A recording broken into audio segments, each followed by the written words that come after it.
Good morning. Today on Spotlight, Alicia Bell, the new chair of the Wayne County Board of Commissioners. What are her goals for Michigan's most populated region? And later, Dr. Ora Hurst-Peskovitz, the new president of Oakland University. Who is she and what's her mission? It's Sunday, March the 10th. I'm Chuck Stokes, and this is Spotlight.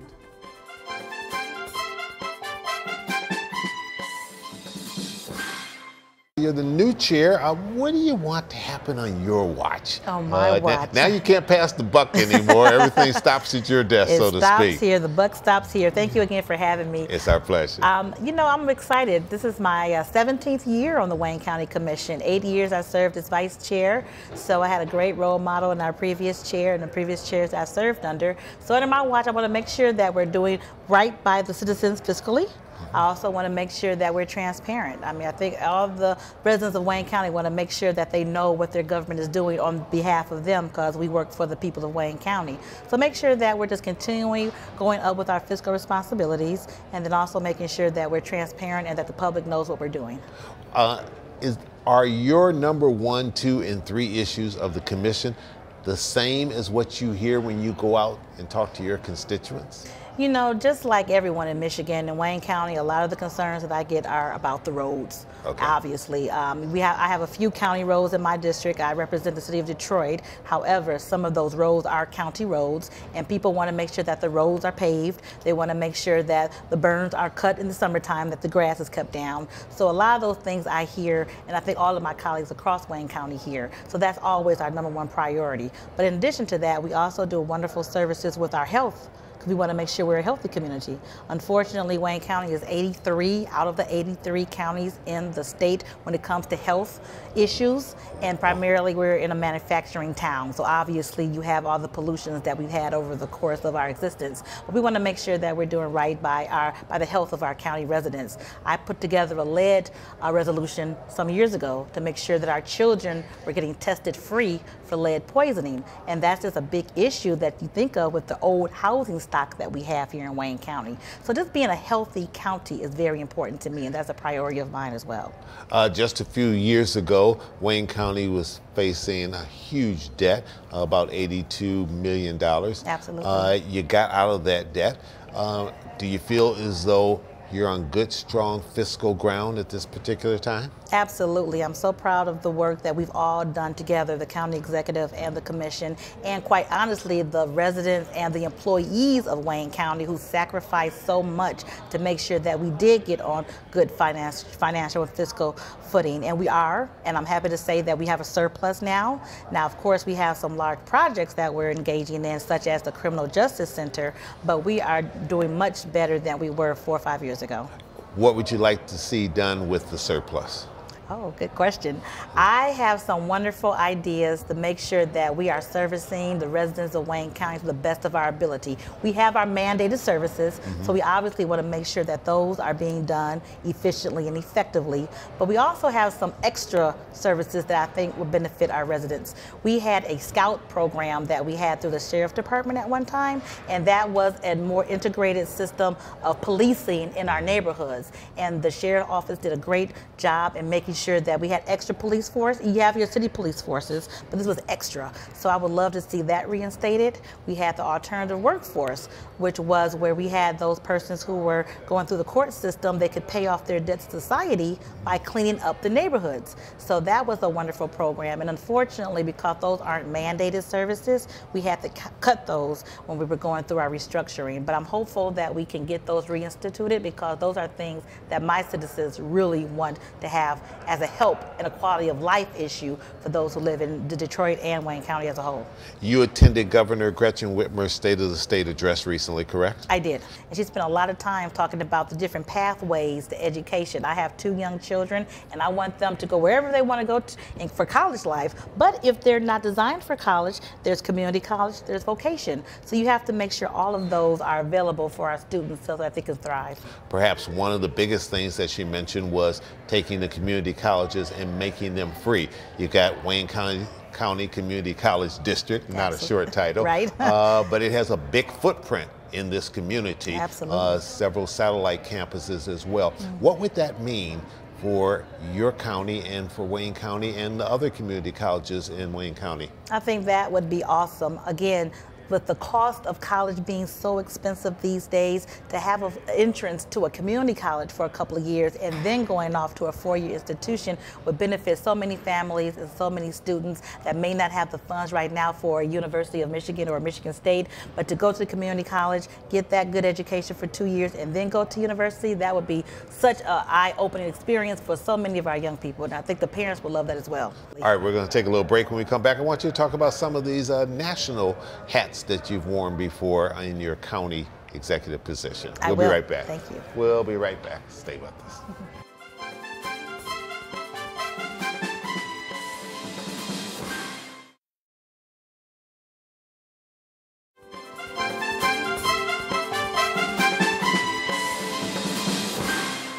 You have worn some national hats.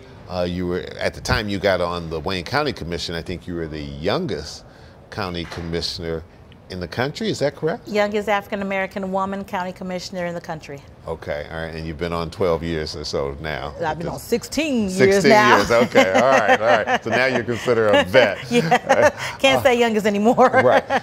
You've also chaired National County Commission for African Americans. When you go to those meetings, what do you hear that may be very similar to what we're hearing in Wayne County, or are the issues much different? You know, I was the president of the National Association of Black County Officials, and I was in that position for 2 years. I just came off last year. So, you know, the problems, the challenges, the opportunities are similar across the country, especially when you speak of urban counties. But our membership had urban and rural counties. You know, commissioners, African-American commissioners are throughout. So it wasn't all infrastructure talk? No, not all infrastructure. But to that end, the rural counties had issues with wiring and 5G and 4G and cable. Those were their issues. Issues of urban counties is homelessness, housing, and unemployment. Those were their issues. So I heard a lot, and a lot of things I can relate to right here in Wayne County. We tried to do a lot of things and look for similar solutions. And one issue that we found, and we came up with a solution, was on the bail bond reform. That's been something that's kind of going across the country now.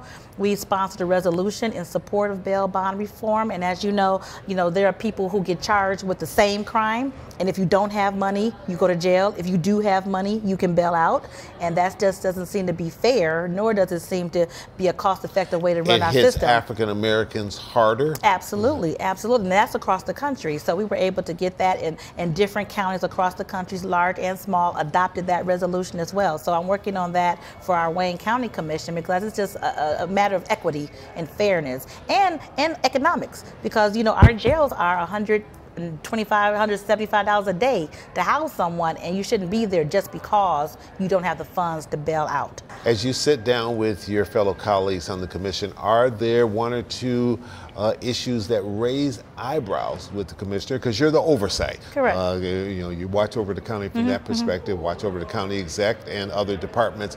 Are there a couple issues that you say, you know what, we're real concerned about this, and it may be our role to step in one way or another? We have the Auditor General's function under the Commission, and with the Auditor General, that department's job is to go out and make sure that all of our county departments, all of our elected officials are operating under the guise that they're supposed to operate under. So we make sure that we keep very clear tabs. I hate to say the word tabs, but make sure that all the departments, all the elected officials are following the rules that they're supposed to under our Auditor General. So that's our legislative and our policing arm, if you will, to make sure that things are going the way they're supposed to go. All right. There have been a couple unflattering stories, one involving the county executive and the airport, another one involving the county treasurer, and some would say, for no other better reason, the friends and family plan.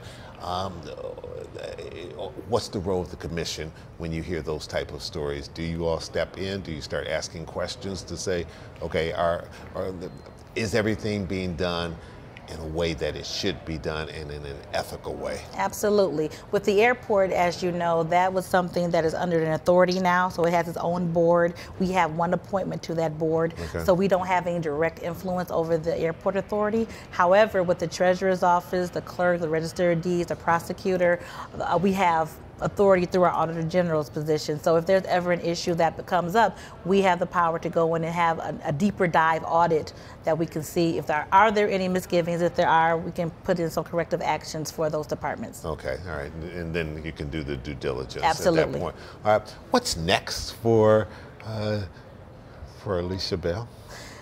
Only God knows. Well,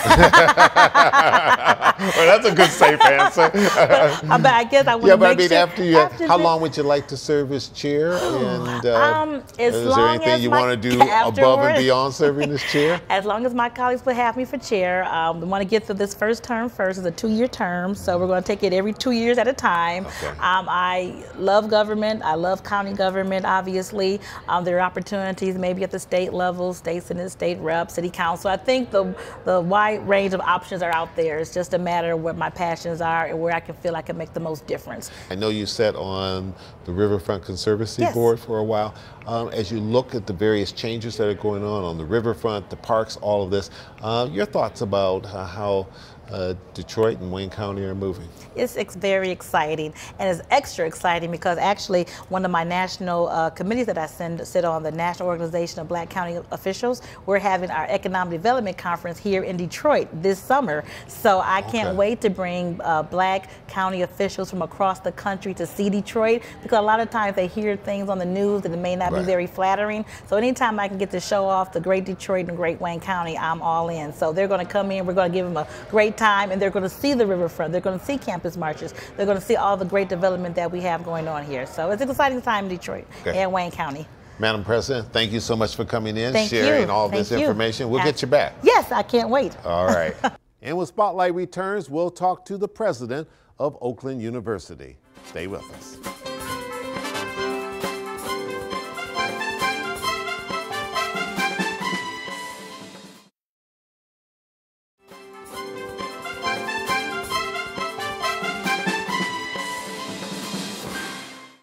Madam President, fill in the blank for me. 10 years from now, Oakland University will be better, have a greater impact, and continue to contribute in a significant way to Michigan's economy. Okay. What is Oakland University known for? What do you want it to be known for that perhaps it isn't now? Well, today, 97% of our students are working in Southeast Michigan, and we're already making a major impact. I don't think that our population actually realizes what kind of contribution we're already making to the Michigan economy. So I'd like us to be known better for the contributions that we're already making. 1/3 of our students contribute in the area of health sciences. We make a major impact in business and in education and in the creative arts. And I'd like us to continue to make a major impact in all of those areas. Our medical school, which has just graduated its 4th class, had 8,500 applications for this. 8,500? 8,500 applications for 125 slots. Oh, wow, and so, that's competition. Yes, yeah. So the one thing that I'd like us to be best known for is to contribute for locally to the health of our economy and the health of our citizens. Dr. Peswith, your background is medicine, whether it's research when you were in the private sector or all the different universities that you've spent time at. Everybody says that for colleges now, research is the name of the game. It brings money in, it also gives a tremendous amount of recognition and prestige. Is Oakland University well positioned in that realm right now, or do you have a ways to go?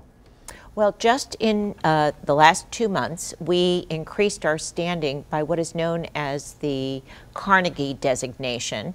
And Carnegie actually evaluates universities on the basis of their research standing. And we rose from being a Carnegie 3 university to a Carnegie Level 2 designation. And this is for the top 3.4% of all universities nationwide. So we are rising in terms of our recognition nationally in terms of being known as a scholarly, research-driven university. But we do have a ways to go in terms of how much more we can contribute in terms of research and scholarly activity and discovery. We have 4 major goals at Oakland University. Our first and most important goal is actually student success. Okay. And that by far and away is the most significant thing that we have to accomplish, the success of our students. Research is second. Third is community engagement and how we interact with our community partners. And fourth is diversity, equity, and inclusion. I know that you've worked very closely with the city of Pontiac. Absolutely. In their school system to try to get more of their students to Oakland University, and you're reaching back at an early age to try to groom them to get to Oakland, and they do well when they get there because of the grooming that you've done. Absolutely. We're very committed to the entire metropolitan Detroit area, and we know that other universities have really put a major focus in Detroit, and we have too. But we're the only university that has put exclusive energy in the city of Pontiac. And in fact, we have 6 different pillars of our engagement in terms of our OU Pontiac relationship. And that relates to this third initiative that I talked about in terms of our engagement initiative. We feel that we have a responsibility to participate as partners in a bi-directional exchange with our community. We know that when we participate in our community gets stronger and gets better. We're helping civic engagement in the government affairs. We're helping the health of our citizens. We're helping the schools in Pontiac. We're helping wellness there as well. The arts community. So these are the areas where we're really working very closely with the mayor of Pontiac, Mayor Waterman, as well as with others in the community. It's very important to us. All right, we're going to take a little break. When we come back, I want to talk to you about this talent shortage that we keep hearing about and what Oakland University is doing with that, as well as some of the other major initiatives that you're doing on campus there with the president of Oakland University, Dr. Peskovitz. We'll be right back. Stay with us.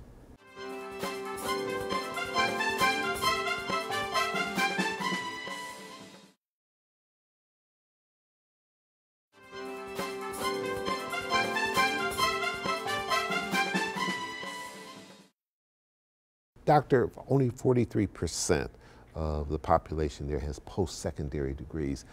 And we also know that in the state of Michigan that we aren't graduating as many kids from high school as we have in the past. All of this is feeders into your university and others. That's got to be affecting the talent shortage. What are you doing about that? Yes, and it's something that we're very concerned about, both at Oakland University and regionally in the metropolitan Detroit area and across the state. I'm co-chair, along with Dick Rassel, of Detroit Drives Degrees, which is a council supported by the business leaders of Michigan and the Detroit Chamber. And we very much... Sandy Brewer was just here about a week or so ago. Okay, Yeah. So we all work together on this initiative, and we're thrilled that the governor has now made it a major goal, one of her 2 major goals, to get to 60% post-high school attainment for both college degrees and certificates by the year 2025. And we're very, very supportive of that initiative. Here in the metropolitan Detroit area alone, there are 690,000 adults who have some college but no degree.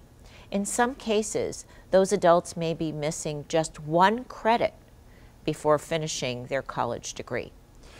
You have, I think at last count I saw, something like 124 undergraduate curriculum programs. You also have graduate programs. We do. Are you getting, do you see that trend continuing and increasing, and are you getting the support from the state financially that you need to continue the growth of Oakland University? Well, first of all, let me just say, I do see our programs growing, but I also see them changing. Okay. And one of the ways that I think they'll change is I think we will begin to use more online e-learning. We have to be adaptable. We Becoming have more to, popular. Yes, and I think it's a better way to learn. It's not the only way. We'll be doing more hybrid courses. As far as the state's support, it used to be that Oakland University got 70% of its support from the state of Michigan. Today, 17% of our total revenue comes from the state. So I'd like to see even more support.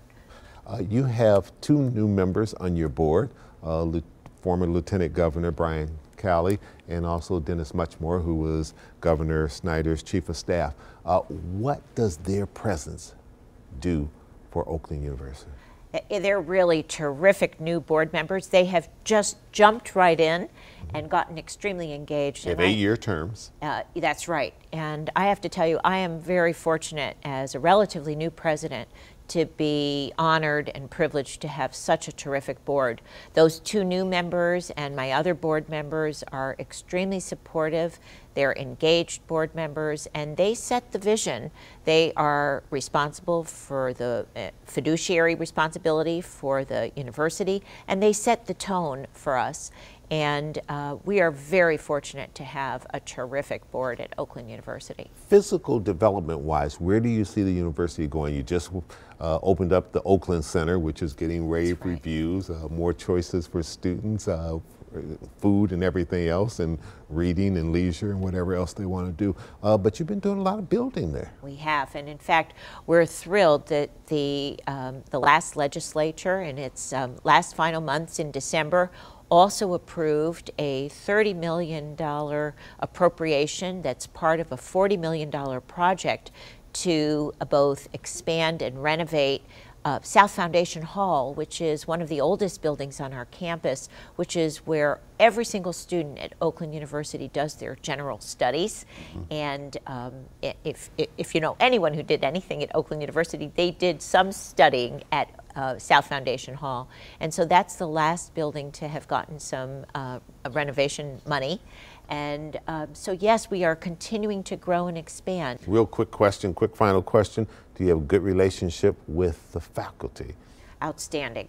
You know, people ask me all the time, what has been 1 or 2 or 3 of the things that have surprised me since I came to Oakland University? And I'll tell you, there are 3 things that have way exceeded my expectations. The first is our most amazing and remarkable students. And the second is the incredible caliber of our outstanding faculty. And the third is the most beautiful, beautiful campus that we have at Oakland University. It is really exceptional. So those are the 3 things that are amazing at OU. Dr. Ora Pescovitz, thank you so much for coming in, and best of luck at Oakland University. Thank you so much. And we want to thank you at home for joining us. I'm Chuck Stokes. We'll be back next week with more newsmakers in the spotlight. We hope you have a great week.